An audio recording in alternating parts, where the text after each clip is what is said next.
What's up, guys? It's Gumbo, and today we're starting something brand new on the channel. This is the Engineering Commander Spotlight series, where I break down commanders that actually benefit engineering players instead of just pretending to. And for the very first one, I'm starting with the newest release, Afonso de Albuquerque, also known as the Caesar of the East. Real-life Portuguese admiral, absolute menace in naval warfare, and somehow one of the most slept-on commanders in Rise of Kingdoms right now. So the real question is, did Lilith low-key cook with this commander? All right, now that we've established who Afonso is, let's get into the reason this commander is being completely misunderstood. And it all starts with his active skill, thalassocracy.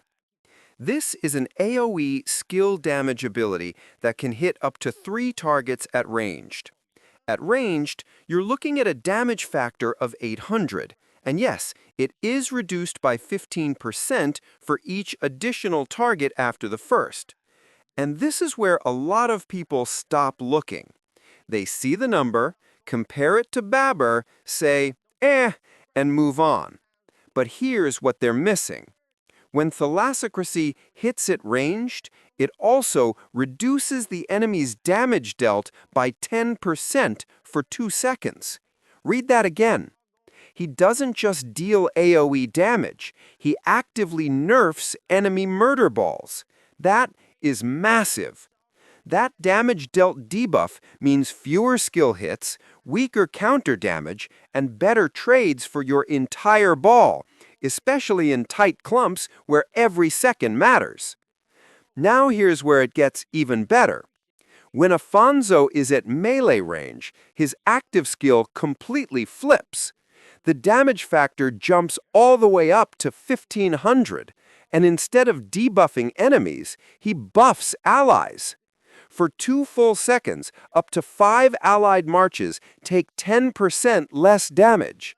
Not 1 march, not just himself, 5. That's essentially a mini defensive cooldown for your murder ball, and people are pretending it doesn't exist because they're hyper-focused on raw damage factor comparisons. Damage-wise, yes, he's slightly better than Babur overall. But what actually separates Afonso is that every time he presses his active skill, your ball becomes harder to kill. Fewer troops lost, better trades, more staying power in prolonged fights. And for an engineering-aligned commander, that kind of team utility is exactly what makes him special. And here's the crazy part. Most people still think this commander is mid because they're reading the skill and not understanding what it's actually doing in a murder ball. All right, let's move on to his second skill, Duke of Goa. And I'll be straight with you up front. This one is very vanilla. No fancy mechanics, no hidden procs, no if this then that paragraph. But don't confuse simple with weak. Duke of Goa gives pure premium siege stats. 20% march speed for siege, 25% siege health, and 10% siege attack. And this is where engineering players should start paying attention. 20% march speed on siege is huge. Siege is already the slowest troop type in the game, so every percent you add here directly improves positioning, responsiveness, and your ability to actually stay with the murder ball instead of lagging behind it. Then you stack on 25% siege health, and this is the real star of the skill. Siege health scales incredibly well with damage reduction effects, healing, and ally buffs inside a ball, which just so happens to pair perfectly with what his active skill already does. And finally, 10% siege attack. Not flashy, but consistent damage that always applies.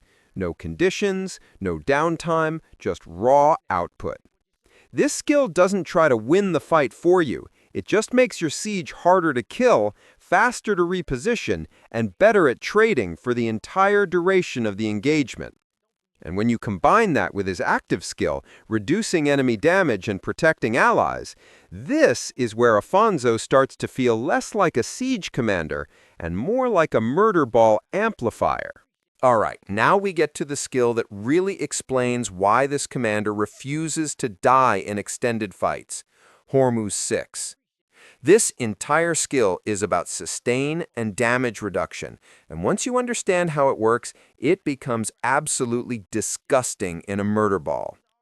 Every time Afonso deals range skill damage, he gains 5% damage reduction for the next 10 seconds. And this isn't a one-and-done buff. It stacks up to 4 times, which means once this skill is fully stacked, you're sitting at a flat 20% damage reduction. And here's the key thing people miss. 10 seconds is a long time in Rise of Kingdoms combat. As long as you're consistently cycling skills, this buff is basically permanent uptime once you get it rolling.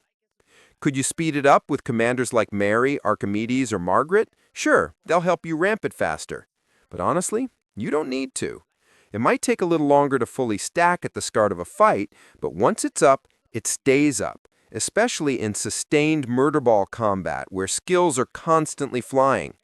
And when you layer this 20% damage reduction on top of siege health from Duke of Goa, enemy damage reduction from Thalassocracy, ally protection at melee range, you don't just have a siege march that survives, you have a march that forces better trades by existing longer. This is where Afonso quietly turns from underrated into annoyingly efficient.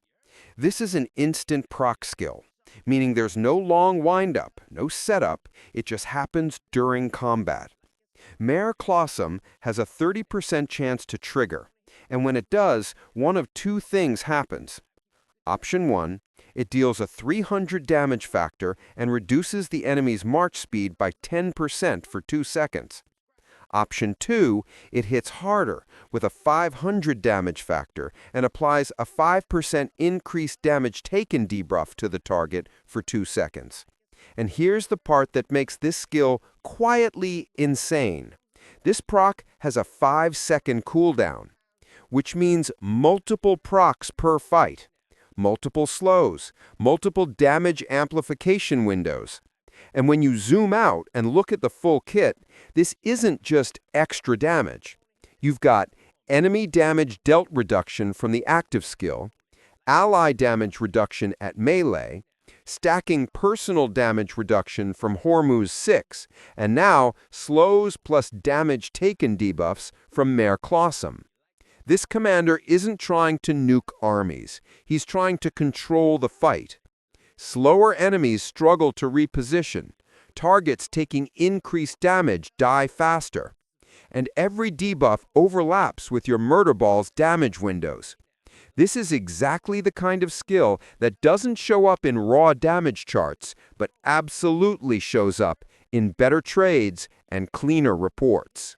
Lion of the Sea is basically Lilith saying, yeah, what if we made that annoying skill even worse? This upgrade takes the 4th skill and cranks it up, depending on where you're fighting.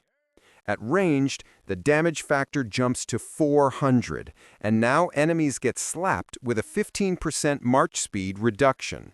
So, congratulations. They're slower, they're sadder, and they're not leaving anytime soon. Try running away. You can't. Then, at melee, it gets disrespectful. The damage factor bumps all the way to 700, and now enemies take 10% more damage for 2 seconds, which means your murder ball sees that target and goes, ah yes, free real estate. And remember, this is an instant proc. No channel time, no warning, it just happens. At this point, Afonso isn't playing for damage charts. He's playing to ruin someone's day. Slows at range, damage amp at melee, debuff stacking on top of debuffs. This commander doesn't ask permission. He just stands there and dares you to stay in the fight. So after breaking down all the skills, the big takeaway is this. Afonso is not a damage chaser. He's a fight controller. Every part of his kit is doing one of three things: making enemies deal less damage, making them move slower, or making your own marches live longer. You've got damage reduction, damage amplification, siege stats, march speed, multi-target pressure, and constant debuff uptime, all stacked into one commander that just refuses to leave the fight. That's why on paper he looks fine, but in real fights he feels annoying, oppressive, and somehow always still alive. This is what people miss when they only look at damage numbers. Now here's the part that really matters. If you build the wrong talent tree, you neutralize half of everything you just heard.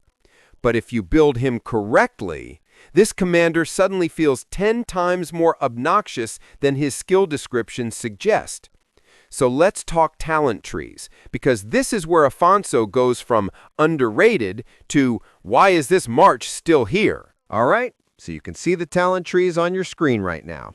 I'm not going to sit here and read every node like it's bedtime stories. I already did a full breakdown in another video. So let's hit the important stuff. First, rejuvenate. I went 2 out of 3. Why not 3? Because I want rage, not a committed relationship. 2 points gives you value without chasing diminishing returns like a madman. Next, I dipped into the versatility tree for some easy stats. Nothing fancy, just good, honest, blue-collar bonuses that show up to work every fight. And now for the most important part. I avoided the top engineering talents like the plague, and that's on purpose. This march is not built to get punched in the mouth. If this thing is taking focused damage, I've already messed up my positioning and I deserve what's happening. The goal here is to exist, apply debuffs, press skills, and quietly ruin someone else's trade report. I want to be annoying, not brave. So the talents are built for rage flow, flexibility, and survivability, not for standing still and tanking damage like a hero. All right, finally, let's talk pairings. Because this commander is flexible, but some pairings very clearly understand the assignment, and some are just vibing. First up, Margaret, Archimedes, and Mary. These 3 all bring damage over time, and that's important because it helps keep those debuffs active for longer. More uptime, more value, less thinking. If you like consistent pressure and watching enemy marches slowly regret their life choices, these pairings just work. Next is John. This one's solid, and if you're running it, I'd actually recommend John primary. You get that extra skill damage buff on John's active, bonus damage to low health targets, and faster rage generation. It's clean, efficient, and very annoying to fight. Not flashy, just effective. Then we've got Babur. This is your high damage, high stat, very tanky pairing. If you want something that hits hard, survives forever, and doesn't care what's in front of it, this pairing is exactly that. Simple, strong, no explanation needed. And finally, Stephen. If you can run this pairing without nuking your other marches, this is the best one. Stephen brings big damage, some AoE, and most importantly, healing. Which means now you're layering healing on top of damage reduction, on top of debuffs, on top of siege stats. At that point, the enemy isn't fighting your march, they're fighting a problem. And that's going to wrap it up for this Commander Spotlight. If this video helped you understand why this commander is way better than people give him credit for, do me a favor, hit subscribe so YouTube knows you support engineering degenerates.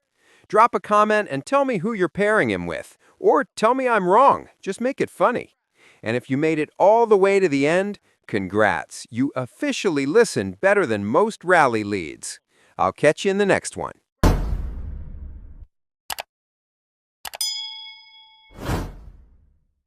Gumbo in the pot, thick steam in the air. Season it heavy, got the spices to scare. My siege drops fire, watch the towers crumble. Archers take flight, but they fumble in the jungle. Blades clash loud, infantry in the grind. Cavalry charge, but they fall behind. It's the flavor of war, every bite is a lesson. Pew-Tang Clan's the ultimate weapon. Pew-Tang Clan ain't nothing to mess with. Pew-Tang